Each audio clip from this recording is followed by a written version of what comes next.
I'm not sure whether any more participants will be coming down, but shall we start now? Yes? Okay, thank you. All right, good afternoon to all the participants of the 2017 Jeju Forum for Peace and Prosperity, and to the members of APLN for being here this afternoon. Now, I'm the moderator for the session today, so I would like to welcome you to this session. And the subject that we will be talking about today is a very important issue: denuclearizing the Korean Peninsula, making a breakthrough. Now, the time given to us is actually from 1 o'clock to 2:30, so that's about roughly 1.5 hours. So we're short by about 10 minutes now. And maybe the time is too short for an issue of such great importance to this peninsula. And this is also an issue of importance to me and of concern to me. Why? Because I have been Malaysia's ambassador to the Conference on Disarmament in Geneva, and I've dealt with disarmament issues, and this is a disarmament issue. And on top of that, I have visited Hiroshima and Nagasaki to see the effects of nuclear war on these cities. I don't know how many of you have gone to Hiroshima, but if you go there, you say, no, we cannot have another nuclear war in this world, all right?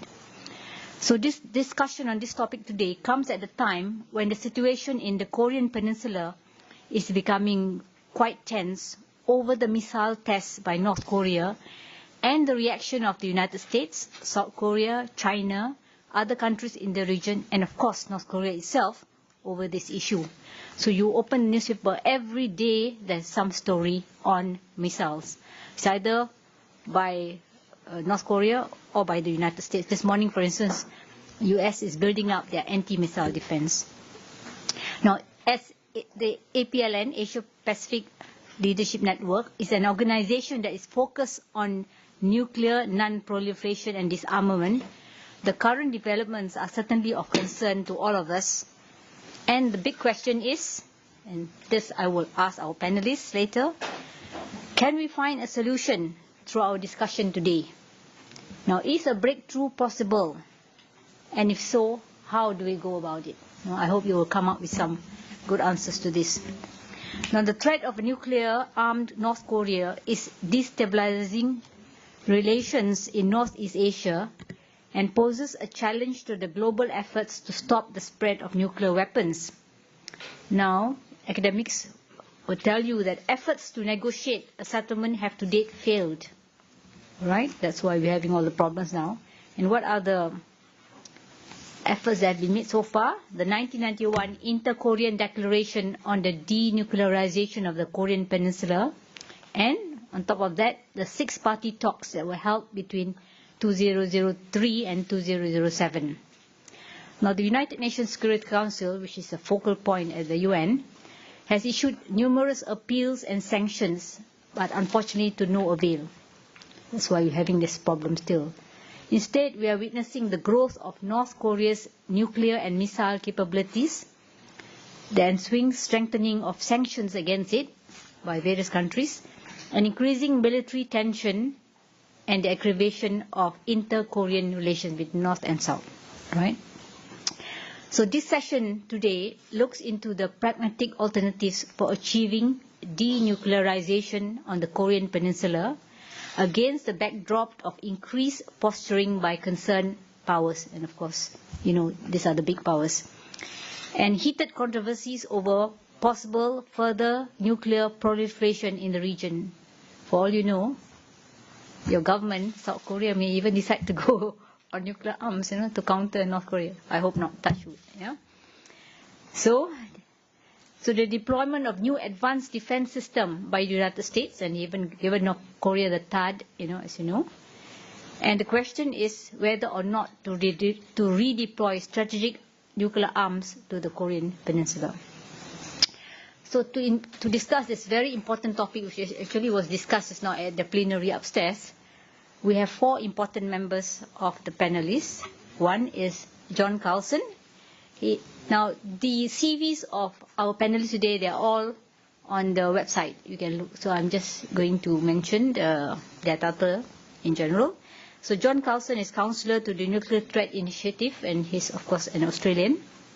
Then second one, we have Mr. Pang Zhengqiang. He's the Senior Advisor to the China Reform Forum, and he's also a retired Major General of the People's Liberation Army.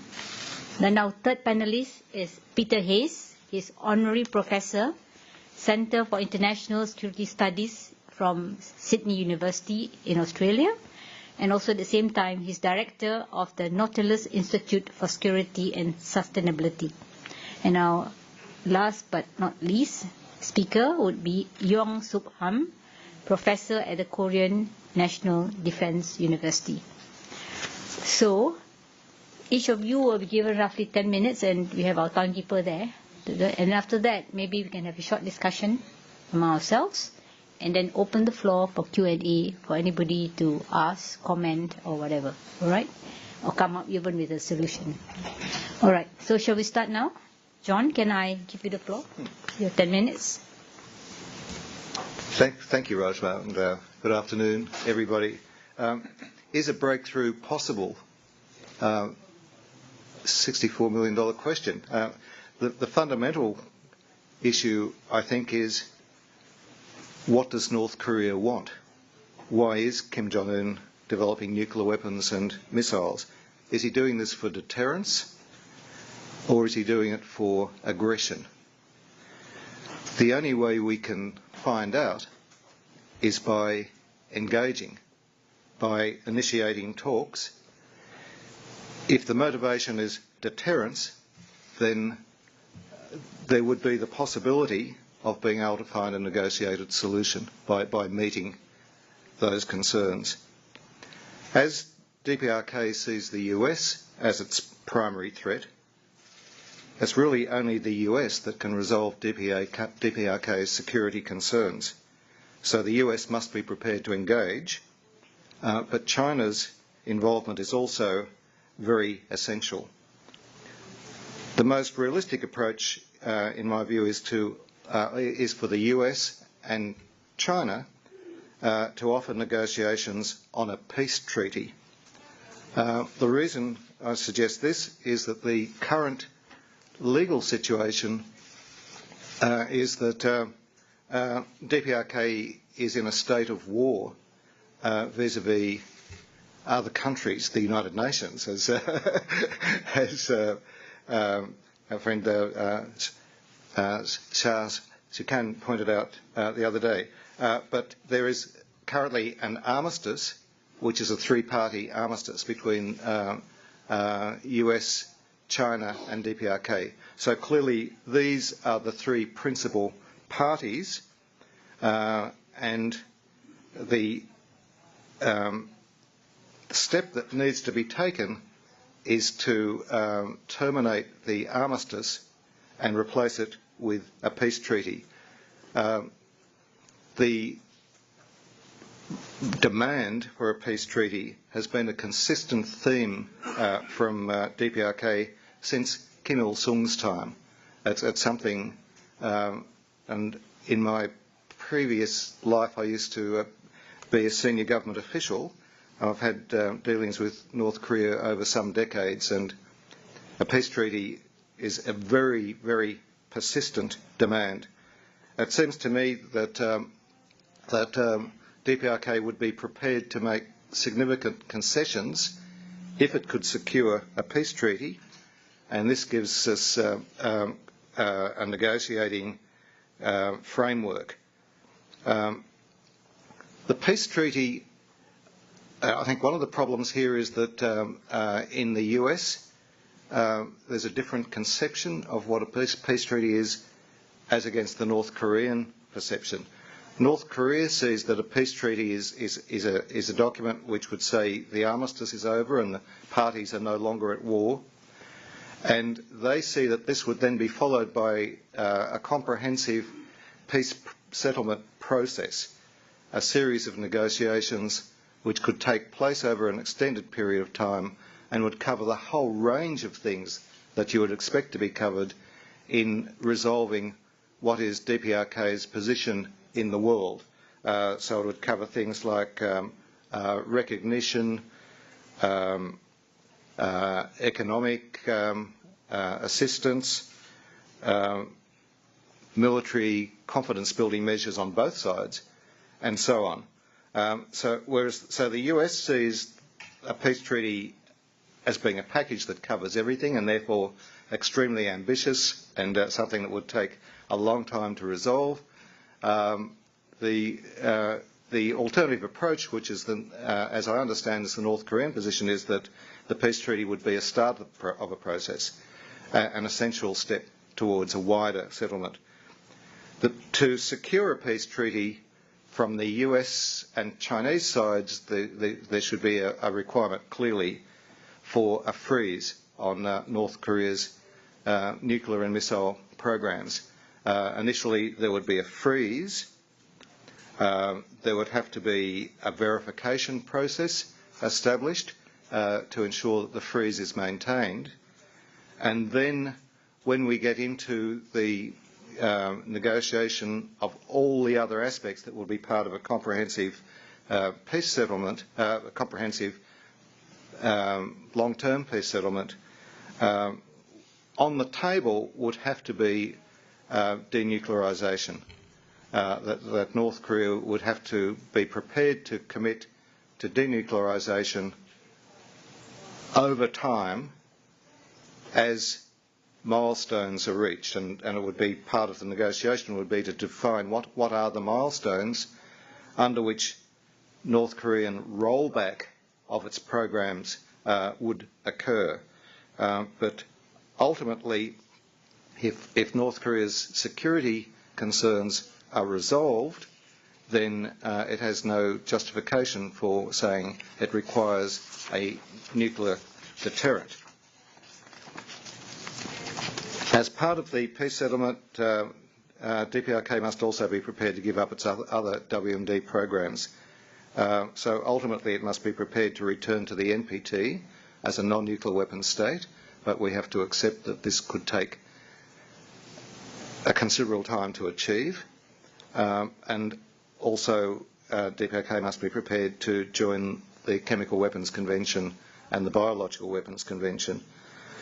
Maybe part of this settlement could be a North Asia WMD-free zone, and it's possible that such a zone could include mutual inspections, a regional inspectorate, so North Korean inspectors could come here to the south, and vice versa. And the zone would also encompass Japan. China is, as I said before, is a major player in this, and here I think China's security concerns have to be recognised, China's own security concerns. China has conflicted objectives in this area. China does not want DPRK to become a nuclear threat, obviously. But at the same time, China has liked the situation where DPRK is there as a strategic buffer between itself and US forces.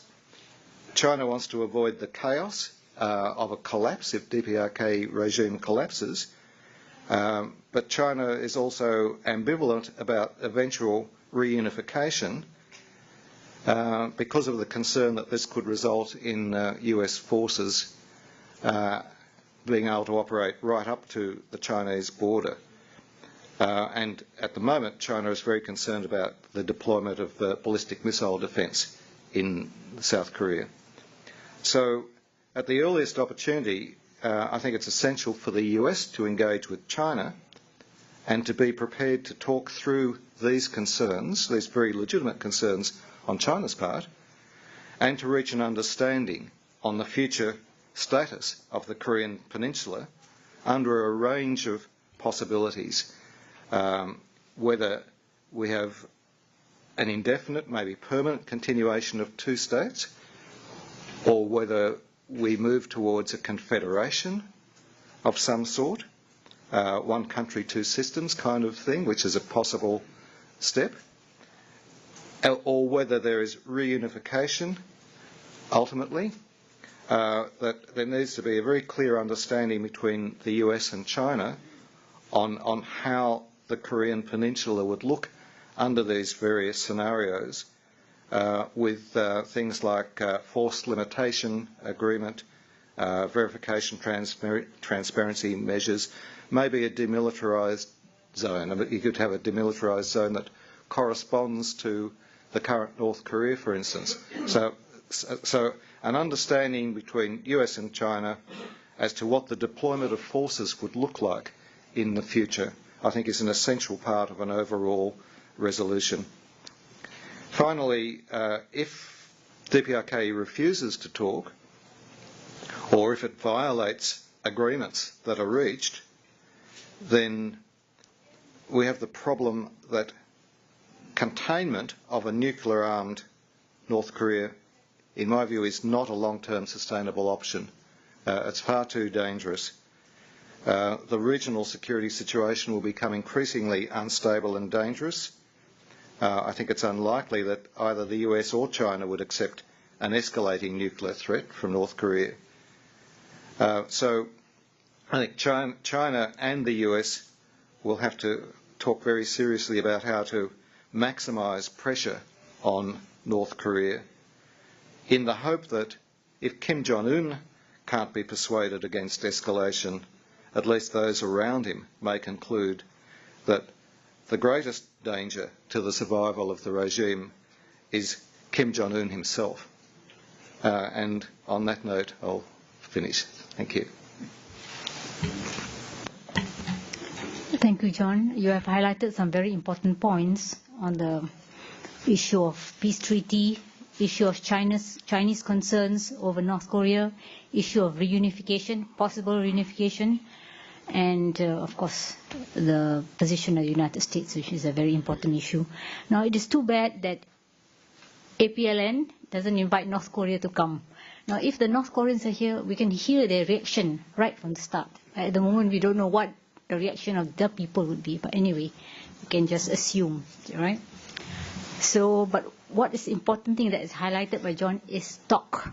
We need to talk to find a solution, all right? So I will go into this later on. Right, now can we invite our second panelist, Mr. Pan Zeng Kiang, right? Take the floor. Thank you. Maybe this is from the military angle, am I correct? No. Thank you, Chair. I want to first of all to say my thanks to the host organization to get me here to be engaged. This is a very important topic.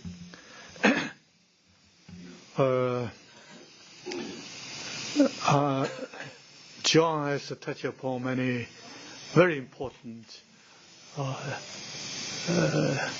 details as how to resolve these issues. I tend to talk in a more broader terms because I believe that in order to have a better solution, a good solution to the nuclear issue, I think the most important is the international community would have to reach some consensus on some conceptual guidance to this issue. I try to highlight the 3 points I want to make. Of course, you can add to the list of many other very important issues, but here I just want to try to confine myself to only 3 points. The first is military option simply is not acceptable. It's not a solution at all to the nuclear issue of DPRK, because confrontation escalating to a large scale war, no one actually could escape from the disastrous consequences. And therefore, the only solution we could think of is how to achieve a peaceful settlement. Now, the challenge is how. Many people tend to think that only by sanction, by war warning, could that induce the DPRK come back to the negotiation table. But I don't think it's that easy. I think that it's very easy for us to understand the intention of the DPRK to choose the nuclear option. If you wear the shoes of North Korea, I think Pyongyang, perhaps in an extremely isolated kind of situation, nuclear option, in their perspective, could perhaps the only solution for their regime survival. And therefore, in order to have a peaceful settlement, we got to offer North Korea that there is a better alternative to their nuclear cards, to give them some hope that a peaceful settlement would really serve their interests, better serve their interests than they obstinately clinging to their nuclear options. And if that is the only correct approach, and then as John said, we must talk to North Korea. We must try to North Korea understand the real situation. And we also better understanding their security concerns. So I think the challenge is, in order to have a peaceful settlement, we've got to prepare a more relaxed kind of environment on the peninsula. Only in such a kind of environment, people concerned could get together to talk. And yesterday, Ambassador Khan mentioned China's approach, a so-called dual approach, a kind of two simultaneous suspensions on the part of the United States as well as DPRK. We think that perhaps a viable kind of option that we could think about. So, to resolve the nuclear issue of DPRK, it's not as simple as just a kind of decision in Pyongyang. I think that it's concerning all the obligations of all the other parties. All the parties should contribute to such a kind of more relaxed environment for the peaceful settlement. My second point is, I agree very much to the point that John just made, and that is the importance of cooperation of China with the United States. I think that the challenge today is the nuclear issue seems to be increasingly mixed up with the major powers competition in Northeast Asia. I think that is really a problem. That adds greater complexity of the nuclear issue. I think that the deployment of Assad is a case in point. Many Chinese don't believe this is really aimed at resolving nuclear threat from North Korea, but a part of kind of containing China's strategy on the part of the United States. So many Chinese ask, what is really the priority of the United States? Is it resolving the nuclear issue, proliferation issue, or containing China? But of course, on the part of China, while we supporting denuclearization efforts, I think China also has a kind of wary eye on the intention of the United States.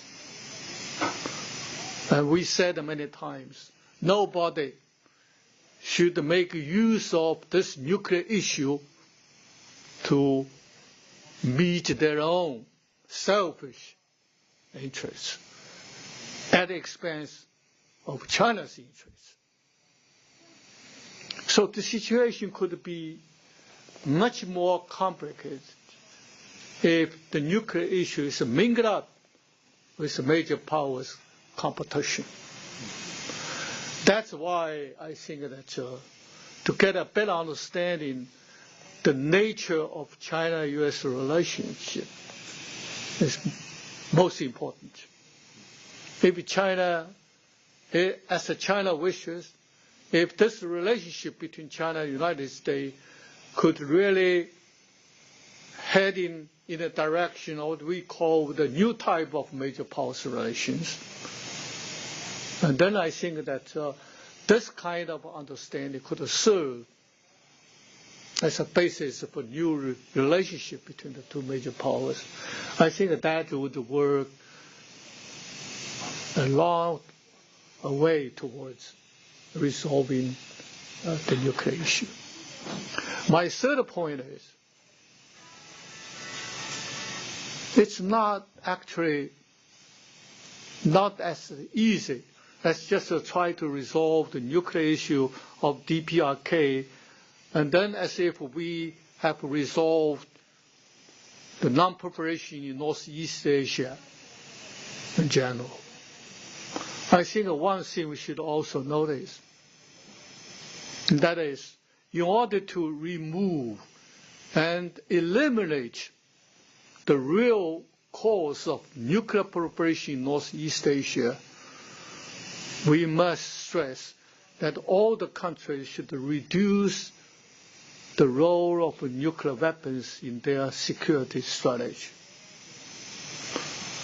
It's ironical when the 5 parties at the 6-party talks stress that DPRK must roll back their nuclear weapons capability programs, all these countries actually emphasize nuclear weapons still play a role in their security strategy. That's abnormal. I think that that's a kind of double standard. There's not only reduced persuasion, moral persuasion power of the international community to ask North Korea to keep up their nuclear capability. It actually would still provide some soil for nuclear proliferation, even if DPRK said, okay, we'll keep up nuclear weapons capability. Because if you insist on the value of your nuclear weapons, there will be always other countries to follow the nuclear weapon states to get weapons. And there always will be the danger of the use of nuclear weapons. So I don't believe that if nuclear weapons are at the hands of a good guy, nuclear weapons could be good. So we only oppose nuclear weapons at the hands of bad guys. I don't believe that kind of rationale. And therefore, while we make joint efforts to push for a denuclearization on the peninsula, I think we should also push for the progress of nuclear disarmament. Thank you.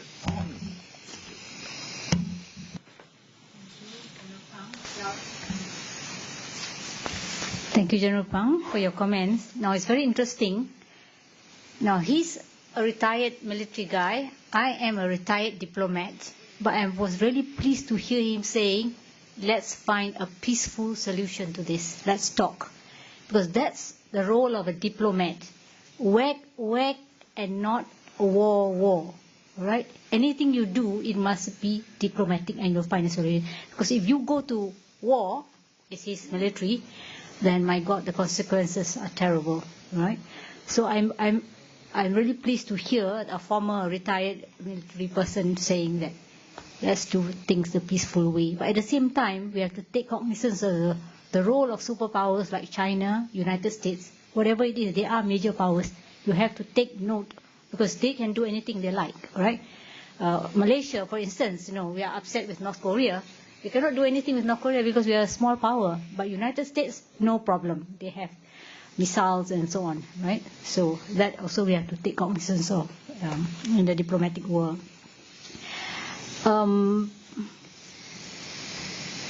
What I am concerned about is negotiations. When can it start? I was really pleased when the new president of South Korea, I'll call it South Korea, it's easier, right? South Korea was elected. The first thing he said was, we have to negotiate with North Korea. So I thought that was a really good approach of the new president. Instead of saying, no, we'll defend our country right to the end and so on. But he took a very diplomatic approach. So as a diplomat, I would really like to suggest that approach. But how we are going to do it, that's a big question, right? Maybe our panelists can suggest later. So, right, we'll move on now. We'll come to Peter Hayes, who will then give his opinion on this matter. You're not in the war, right? Thank you, Madam Chair. Well, I believe that Koreans have a very unique insight into nuclear war, because roughly 50,000 Koreans were under the explosions at Hiroshima and Nagasaki. So nuclear threat is deeply imprinted in the Korean psyche. And so when we have threats to Koreans from outside, or from Koreans to outsiders, we have a very unique situation that actually is different to all the other conflicts involving nuclear weapons in the world. We are, in my view, at the end of a long period of American nuclear hegemony. This was a period of American leadership where it secured the consent of its allies, created institutional integration through alliances, and then had unique capacities that even its nuclear-armed allies did not have. And that combination gave it a consensual basis for its leadership that endured for the entire period of the Cold War up until the mid-1990s. And North Korea has become the inflection point, has become the key issue around which American nuclear hegemony will now either be restored and reconstituted or will accelerate in its decline. We have two options. One is that we will go into a world of an interregnum between the end of hegemony and before a new framework is available to manage nuclear threat. And in that period, we could slip into a nuclear disorder based on war, or we could find a way to bridge from the end of American nuclear hegemony to a new legal order based on law, not war. Now, we have some lessons from the last 20 years. We know that we need to have a comprehensive approach to security in Northeast Asia that will treat North Korea as an equal player with all the other states in the region. Anything less than that, we are guaranteed will fail. That means that we need, as John pointed out, an end to the armistice, an end to the war, and we need a peace agreement. Whether it has a legal treaty format or some other format is not specified in the armistice, it could just be a declaration and then bilateral normalization or peace treaties with North Korea. It doesn't matter that much. That can be negotiated. We need a statement of non-hostility, which could be in the peace agreement or separate. We need a regional security decision-making entity over time, some form of a council. We'll need a lot of assistance to North Korea to stabilize North Korea, but this time assistance should have a networked and regional basis, not just aid focused on band-aids in North Korea itself. It needs to be embedded in interdependence of all different kinds. And we know that the solution has to be legally binding, not just based on declarations or agreements between the two Koreas. It has to ultimately have a treaty basis. That could be a return to the NPT for North Korea. But we have a problem, which is that after the phases of freezing and dismantlement of nuclear fuel cycle facilities and missiles, we know that we are going to have years where North Korea will insist on retaining its nuclear weapons capacity whilst it tests the broader framework that is being proposed for multiple administrations in South Korea and the United States. Anything less on the part of Kim Jong-un would be stupid and irresponsible of North Korea. So we're probably talking at least 8, maybe 10 years in which we need to manage nuclear threat in this region without North Korea returning to the NPT. And as John, in my view, wisely has suggested, to do that we need a UN-based, which means North and South Korea can both join because they are constitutionally unable to have a treaty with each other.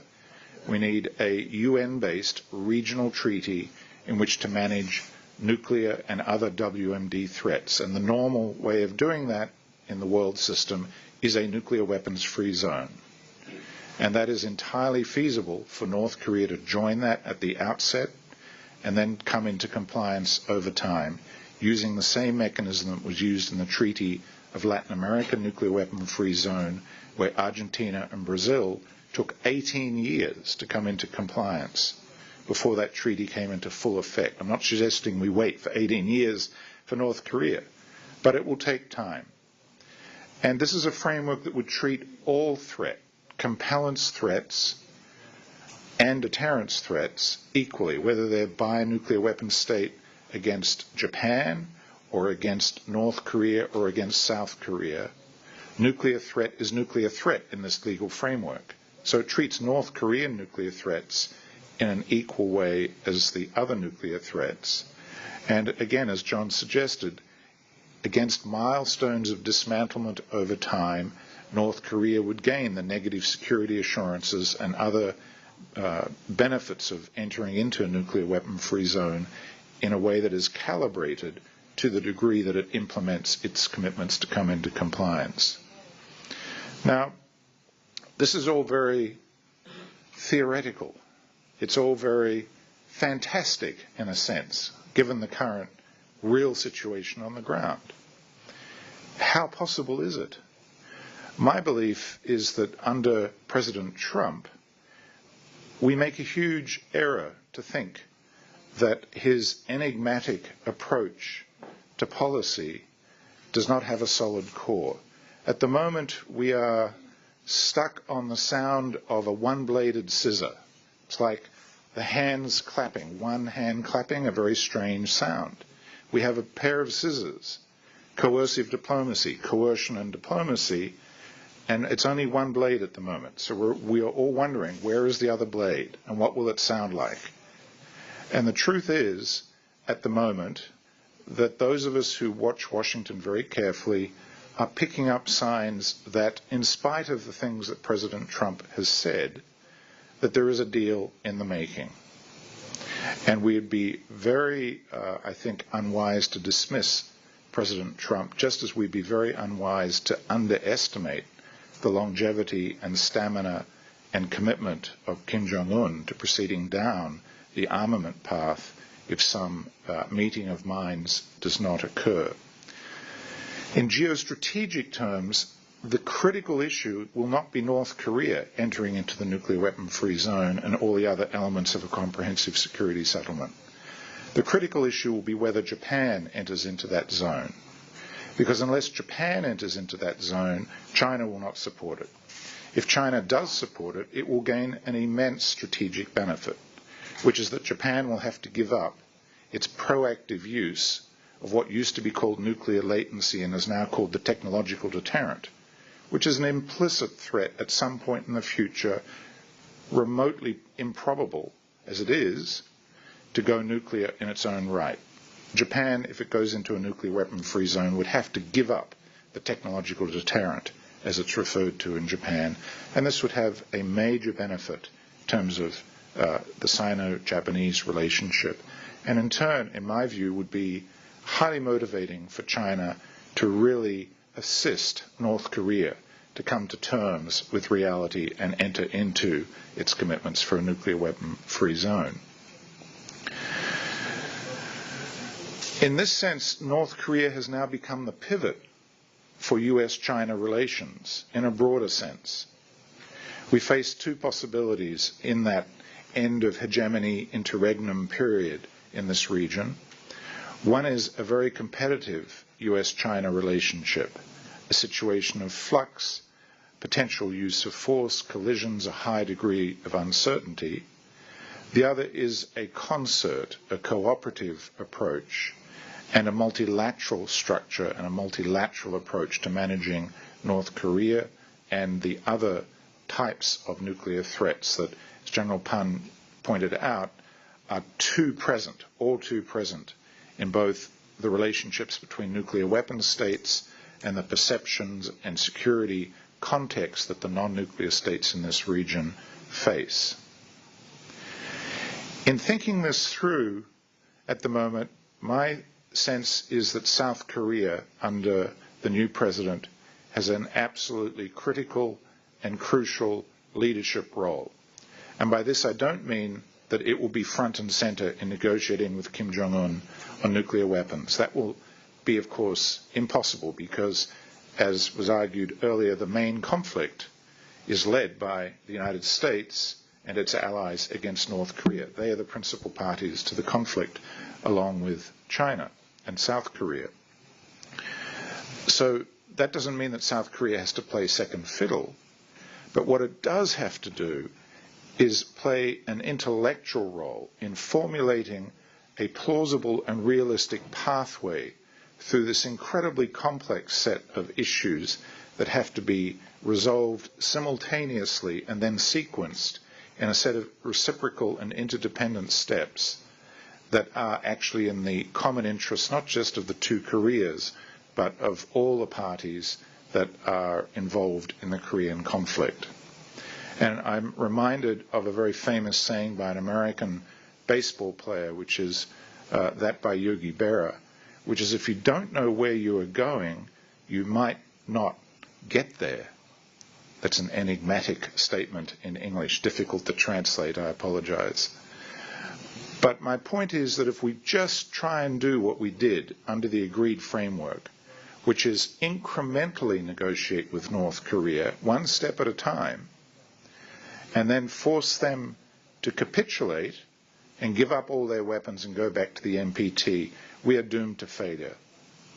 If we're not going to do that, then we better have a very good map of the terrain and which of the alternative pathways we're going to take to get to the other side of the mountain, because otherwise we will not get there.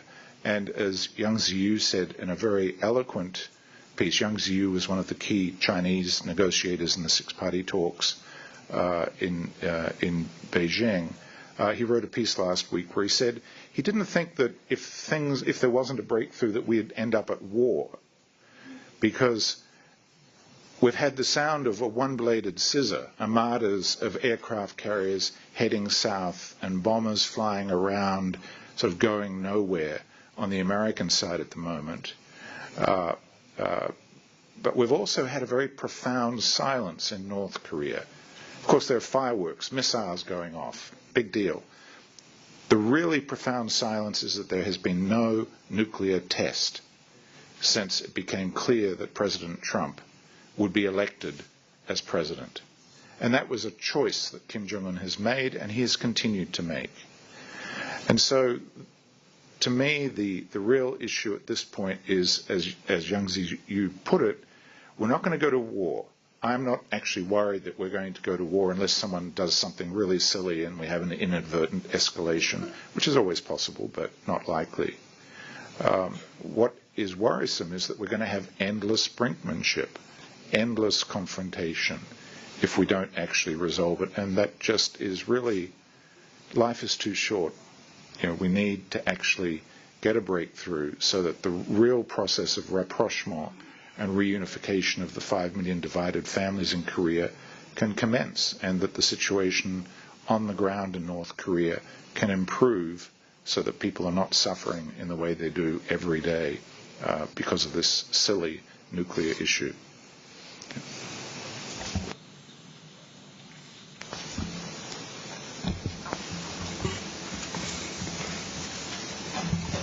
Thank you, Peter, for your views. Now, I see that he has brought the discussion to a higher level, wider level. Because while we're talking about ending the North Korean problem, Peter is suggesting, and of course I support him in this direction, that denuclearization must be brought to the level, global level. All right? It's not just certain parts of the world only should follow that. And that's correct, because if some countries have nuclear weapons, they can use it anytime.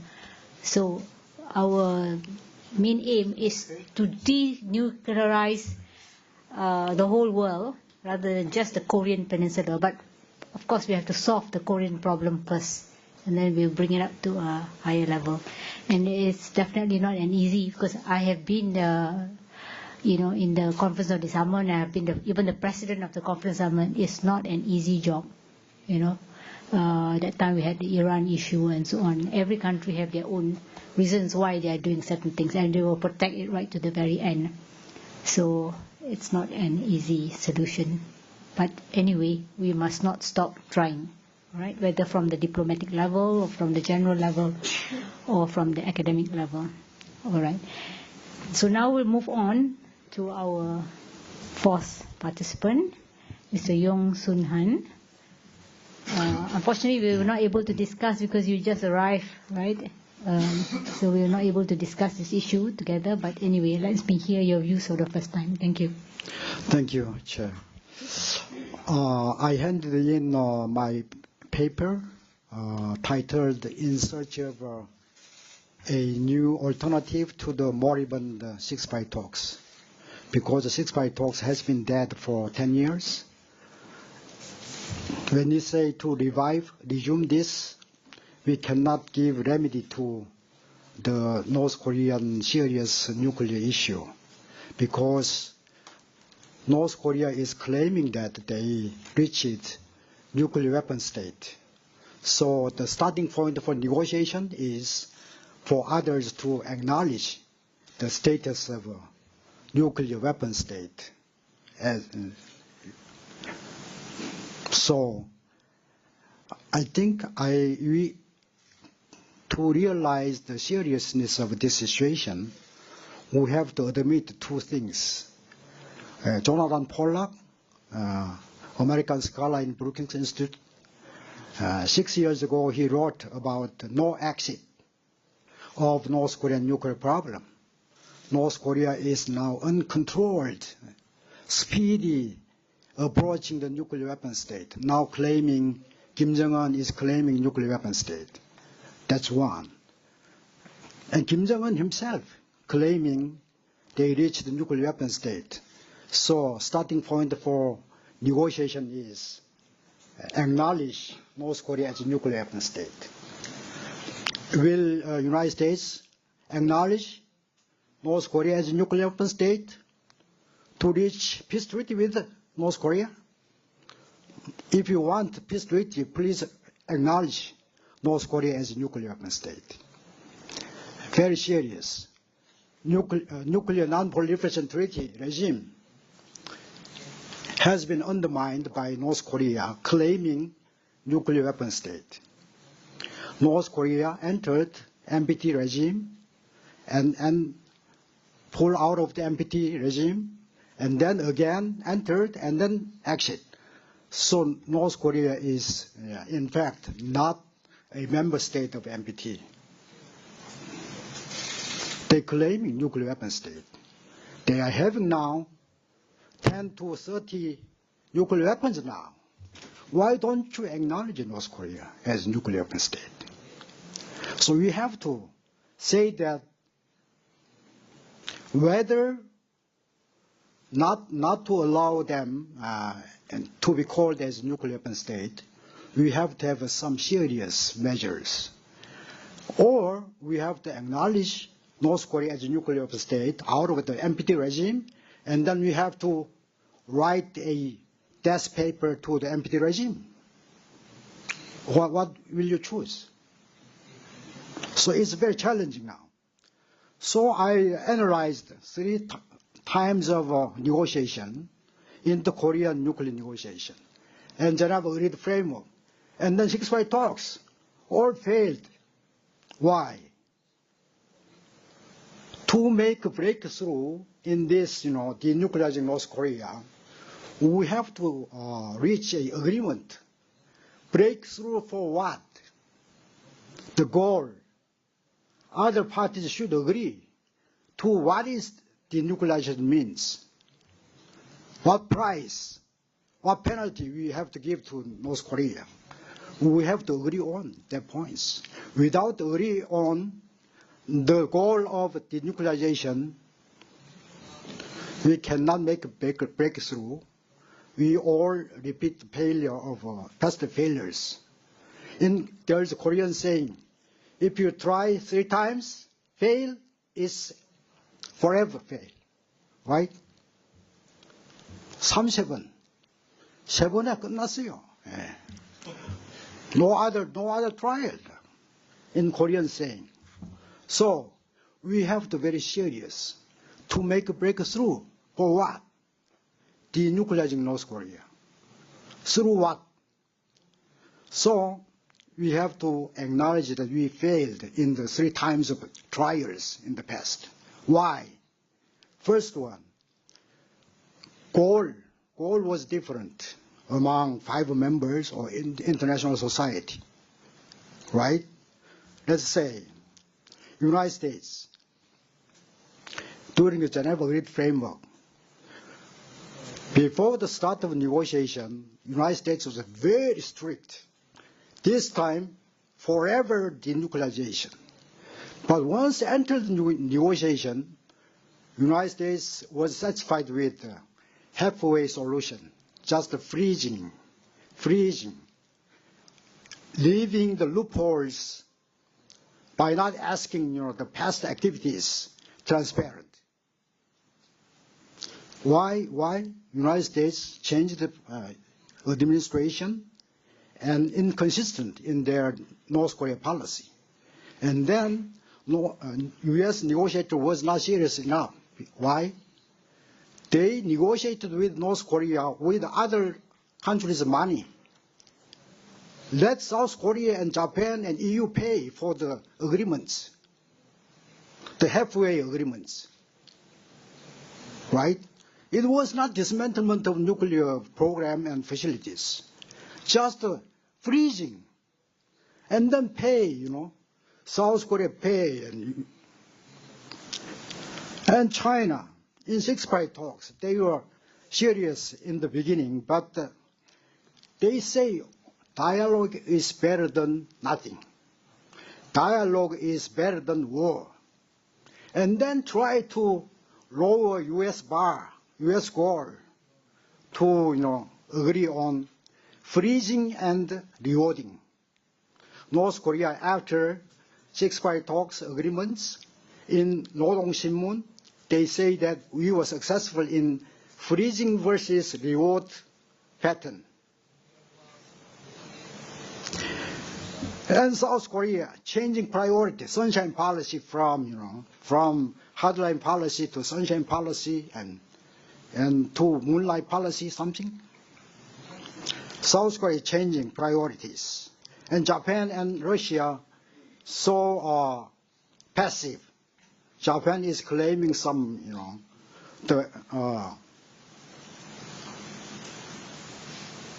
Japan is, asking another issue in the negotiation. So all failed because they were not agreeing on the same goal of denuclearizing North Korea. In the meantime, during the Kim Jong-il period, they were very serious, but very, very strategic. But Kim Jong-un is now saying that they achieved peace and security just to blame the United States. Why? How can the United States solve insecurity problem of Kim Jong-un regime? Kim Jong-un say they are secure in domestically, but not internationally, because United States threat of war or something, threat of nuclear deterrence or something. So just we are wasting time now. And then, so I suggest 4 conditions for making breakthrough. First one, number 1, the UN Security Council permanent members of 5 members country should agree on what kind of sanctions they will apply to the same degree with the full participation. Because this is threatening the NPT regime itself, the nuclear weapon states and P5 members should feel the seriousness of the problem, because it will end NPT regime. So they have to agree on. Instead of just taking, passive actions after North Korea tested or nuclear weapons or missiles, just catching up with those North Korean initiative, you cannot resolve that. Just very, following North Korean initiative. So you have to be very serious, and P5 members should agree on full scope of sanctions to let North Korea come to the negotiation table with a different attitude. And then second, we should not, agree on the partly resolution method. We repeated 3 times, and then we analyze that, and then we have to have a comprehensive and complete, verifiable, irreversible dismantlement mechanism be in place in the agreements. And third,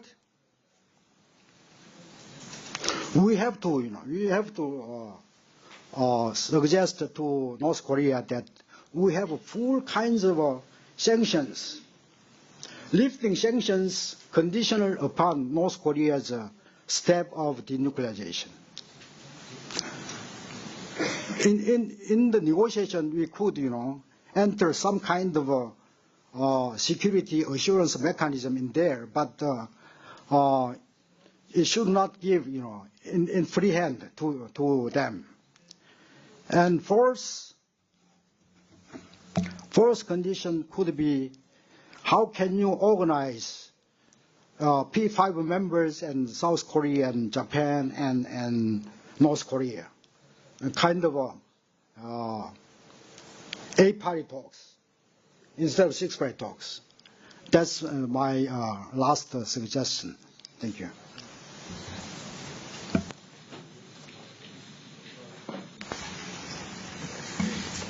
Thank you, Yong, for your comments.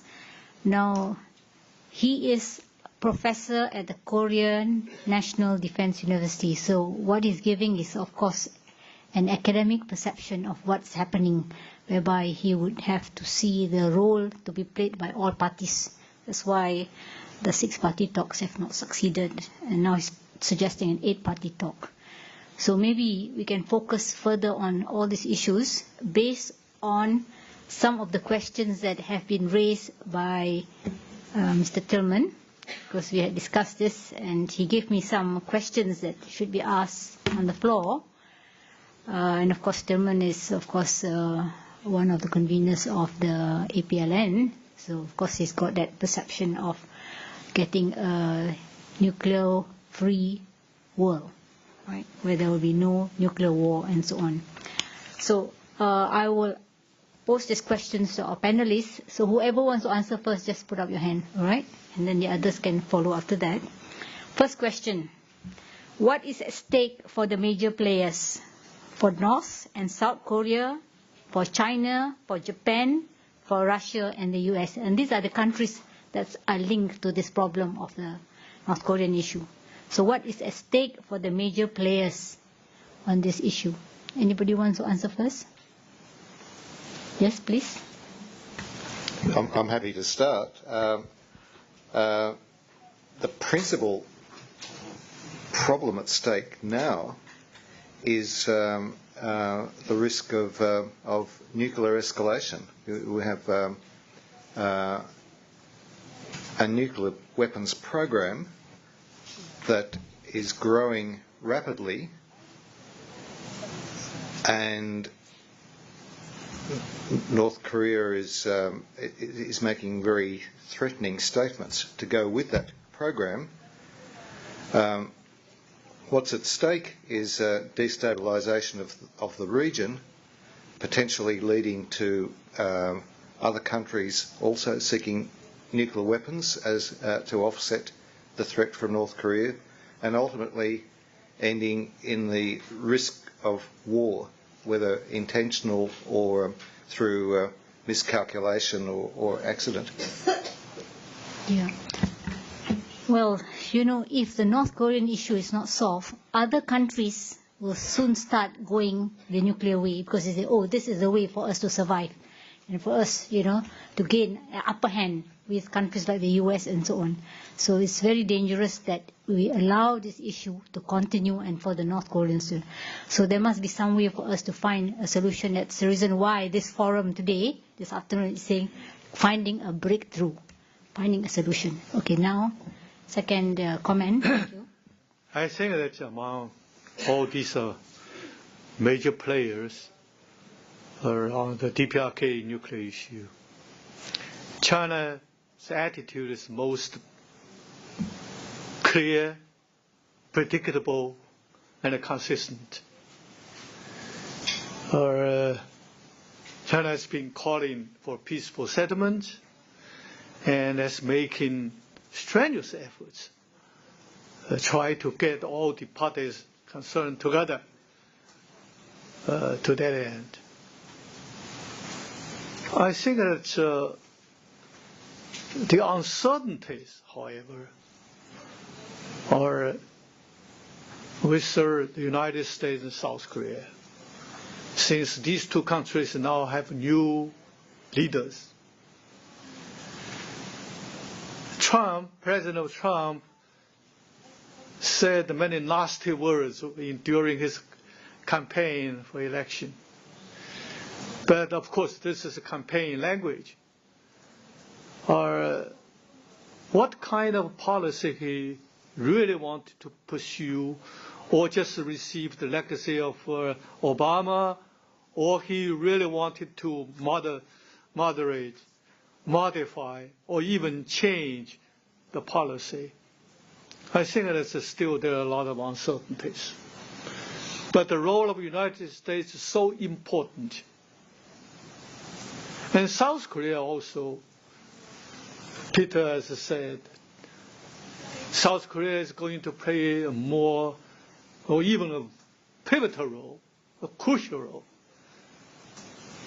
in the efforts of resolution of this issue. I couldn't agree more with him. Thank you. But I think the problem is, in both countries, South Korea and the United States,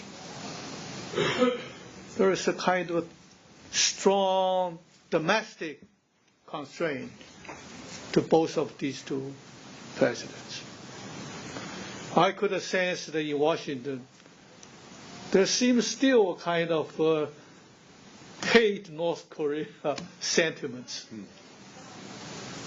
They just don't want to have a deal with North Korea. To what extent this could affect the thinking of President Trump I think it is still not very clear. In this country, I don't want to say much because this is really your internal affairs, but when I read the news that the Ministry of Defense didn't report the delivery of some of the THAAD launchers to the new president, I think that to me at least to say that there is also very strong kind of force. But personally, I have some, as I said the other day, I have a strong nostalgia, say, about the time that South Korea pursued its sunshine policy. You may say sunshine policy has many flaws, but as I said, sunshine spirit on the part of South Korea towards your brother in the North should never be outdated. And therefore, if South Korea is determined to play a more engaging role with the North, and I think that could be a big, big positive change. But still, to what extent that it could become true, I don't know. Thank you. Okay. Did you ask for the floor? Yeah. But I just want to ask, is it possible to have North and South reunited into one country to become one Korea again? I mean, this was discussed earlier just now at the plenary meeting. Because if it is possible, then we will not have this problem anymore. Anyway, please. Gosh, that's a hard question. My impression is that North and South Koreans believe there is only one country, and the question is how many states there'll be. But I just want to refer to the issue of what's at stake for North Korea. North Korea, it strikes me, is using nuclear weapons, which after all are just a tool. They're just like a spanner. You know, they're nothing more than a means. As much for compellence as they do for deterrence. Now, it's very important, in my view, to understand the difference between these two uses. There's actually compellence, deterrence, and reassurance are the three basic ways you can apply this spanner, this nuclear weapon, to make people respond to you. Now, deterrence is to stop someone from doing something that they might do in the future. They might or might not intend to do it but immediately, or they might intend to do it at some point in the future. But it's to stop them from doing something that they're not doing right now. Compellence is to force someone, to compel them to change what it is they are doing now, which is a much harder thing to do. And then reassurance, I think we all understand. It makes your adversary or your friend feel more relaxed, more friendly, more comfortable, and therefore able to do other things than they might be inclined to do. And of course you can have reassurance with your enemy as well as with your friend or ally. So of these three types of effect, and they almost always coexist at the same time in any particular nuclear weapons posture and declaratory policy. How do the North Koreans use their nuclear weapons? Well, I have to say the proliferation process of North Korea was extremely slow motion. This was the slowest proliferation program in history. Think how long it goes back. They could have accelerated many, many times. And then sometimes they did. And then they slowed down again in ways that were not about the technological aspects of gaining capability. My thinking, my impression, reading their words and their actions, is that their nuclear weapons are a means to compel the United States to change its policy, not to deter the United States from nuclear or any other attack. And the reason for that is quite simple. They have a conventional forces sledgehammer to hit Seoul and US and South Korean and other allied militaries overnight, within an hour if necessary. And nuclear weapons are completely and utterly useless for this purpose. And the same is the case for the United States and South Korea. If you think about it, it's really, really hard to fight a nuclear war with North Korea. This is an underground society. What's above ground is epiphenomenal in North Korea. That's designed to make nuclear weapons almost irrelevant. Moreover, for the United States to fire nuclear weapons at North Korea from the mainland United States, they'd have to go over Russia. So you can imagine President Trump calling President Putin and saying, those missiles that look like they're heading for somewhere between Vladivostok and Moscow, don't worry about them, they're actually heading for Pyongyang. They're not going to do that. And if you use the submarines out in the mid-Pacific to fire missiles at North Korea, they'd have to call President Xi and they'd have to say, this is not about chocolate cake, this is not the Syrian missile, this is actually serious chocolate cake. We're actually not firing what looks like to be at Beijing, it's actually at Pyongyang. President Trump is not going to do that. So what are they left with? Strategic bombers, which then fly across the Pacific, 5 or 6 bombs at a time, 24 hours. They have to fly back, get more bombs. This is like a Federal Express service to deliver nuclear bombs. The war in Korea is going to move so fast. 24, 48 hours, bang. Nuclear weapons are irrelevant to that war for the United States and South Korea. So all this discussion of nuclear weapons in South Korea, I don't truly understand what's going on in South Korea, but it is irrelevant to the military situation, and it is irrelevant to deterrence on both sides. Unreliable nuclear weapons and missiles in North Korea and anti-missile systems that fail 50% of the time. What a joke that these people have put themselves into on both sides. So I think we have to understand that we have an opportunistic psychological warfare use of nuclear threat by the United States for the last 20 years against North Korea to force it to stop what it was doing, which was proliferating, and by North Korea to force the United States to change its policies towards North Korea by proliferating in a very controlled manner. And so the question is, how do we resolve the conflict? And that won't primarily be about nuclear weapons. It'll be about political issues and the conditions of the peace settlement and how the United States and China, and then behind them Japan and Russia, construct a comprehensive settlement that treats North Korea as a sovereign state with a leader who is legitimate and who will be there for the next 20 or 30 years in all probability. That's what I think Kim Jong-un is on about.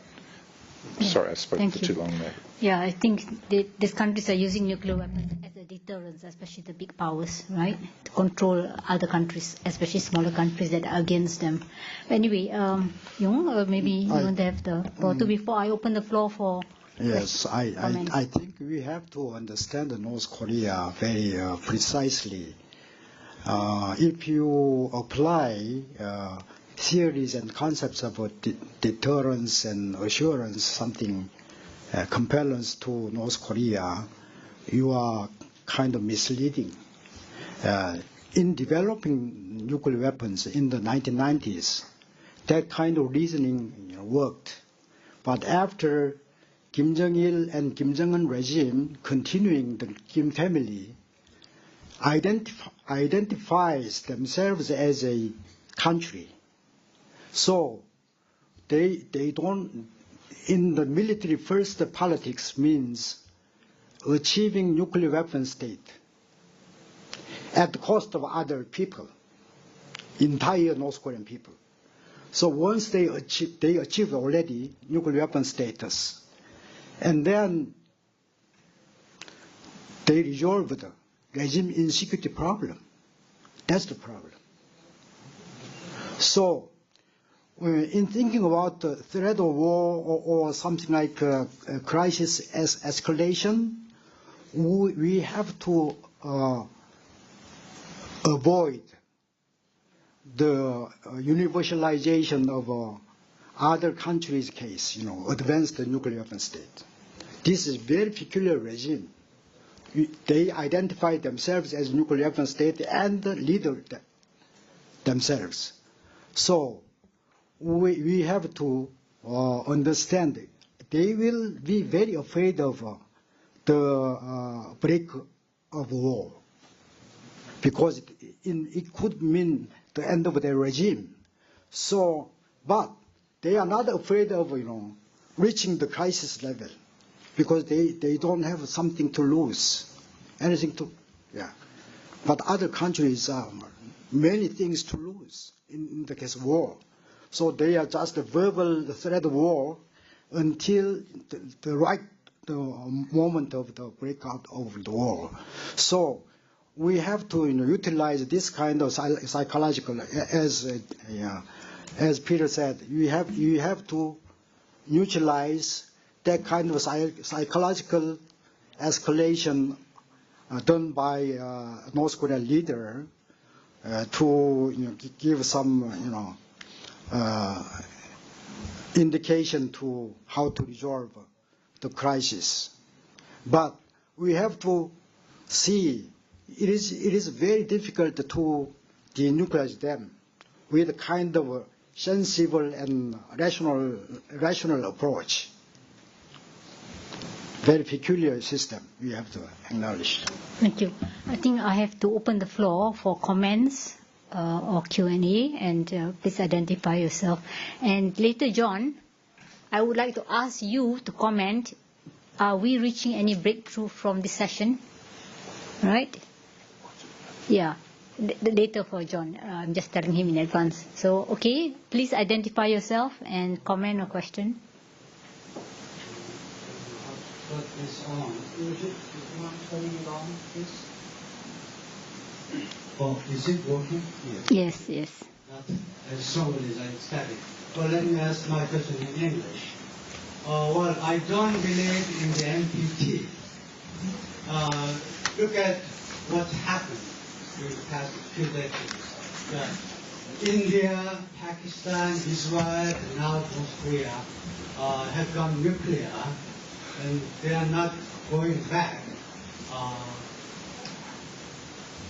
But my question is about that. Yeah, because the solution about this nuclear issue of the DPRK is not easy for the time being at least. So my question is about THAAD, and we don't have much time. Let me ask a very direct question. The U.S. troops have brought in THAAD into South Korea to protect their troops, 25,000 U.S. troops stationed in Korea. Okay, now we have the representative of the United States and former Major General of Chinese Army. And why don't you talk to each other, why did the United States bring in THAAD, and why does China hate so much about this the so-called defensive weapon? Yeah, why don't you two explain to the All right. I think he has identified the two of you. I think please take the floor. First the military comment, and then... Maybe we should have another workshop to focus on this, but try to be very brief. It's not only China which acts so strongly. Russia also share China's many great concerns. Now you said there should be a talk between China and the United States.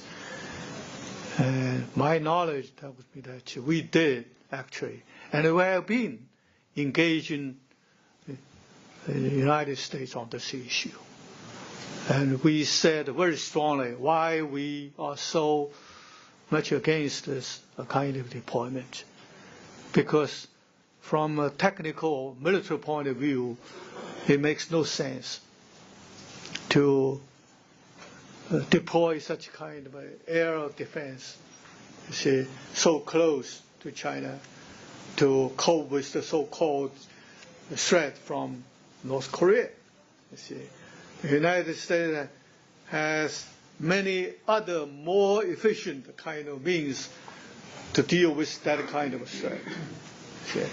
So the fact is that that kind of capability, once deployed,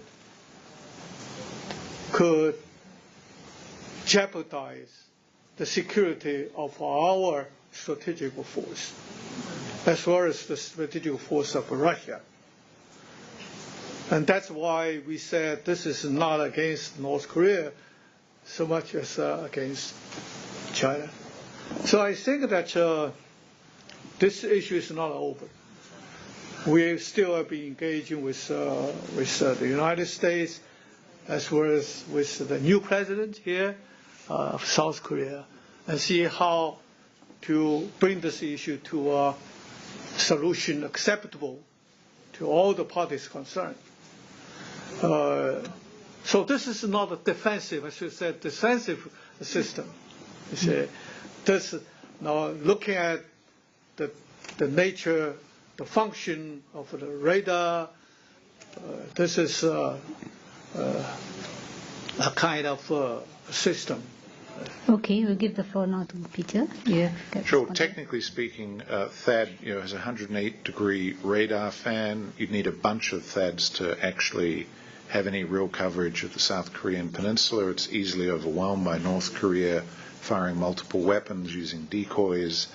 So it is actually really a symbolic deployment. Now, whether it was in response to Allied concerns about what was going on in North Korea, testing programs, whether it was driven by more regional considerations, I'm not privy to those decision-making processes in the United States.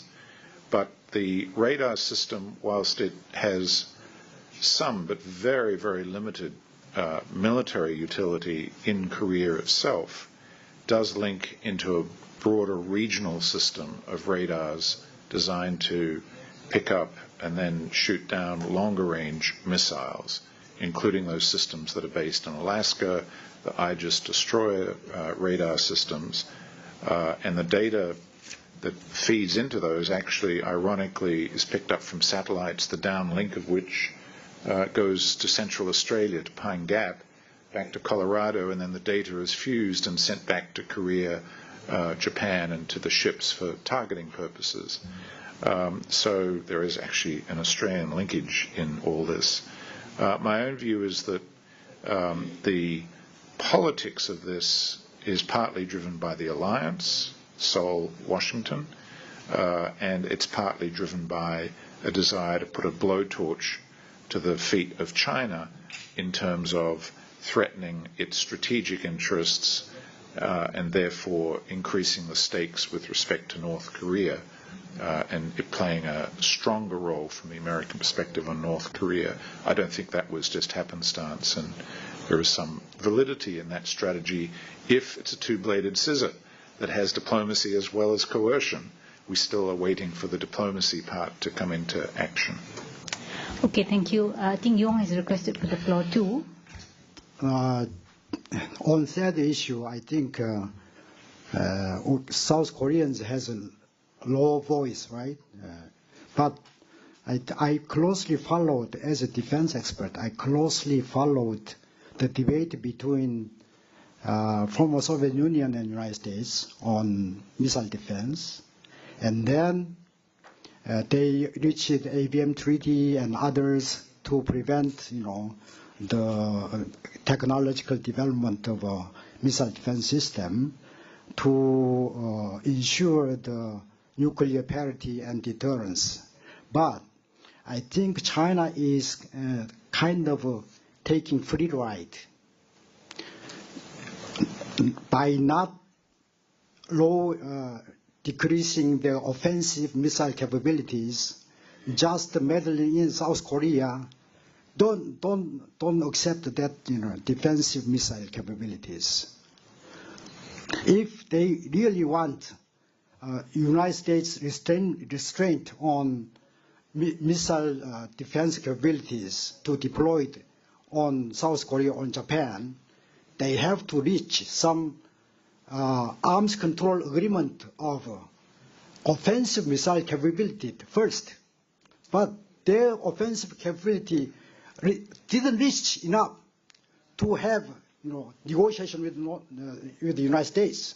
So in the meantime, they want to pick South Korea. Please don't accept. So they want to, kind of free ride in the missile competition. Okay, thank you. Now we have lost our time, unfortunately, because we lost 10 minutes just now. I'd like to give the floor to John Tillman. Do you see any breakthrough as a result of our session here this afternoon? Because you were the one who set this question, making a breakthrough. So I want you to know now whether you see any breakthroughs coming through our discussion today, before I close this session.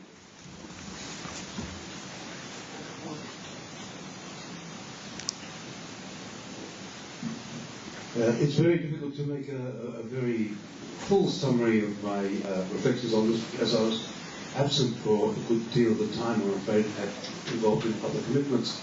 But let me say that I thought that the general contributions were some of the best contributions I've heard on the subject for quite some time, and I think we certainly owe our panelists a very warm appreciation for their contributions.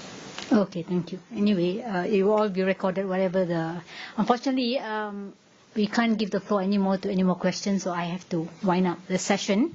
So thank you very much for coming here to listen to a very important topic. Now, we have come to the end of this session, but what is important that we all have to work for peace and not for war, notwithstanding the differences we have between one country to another.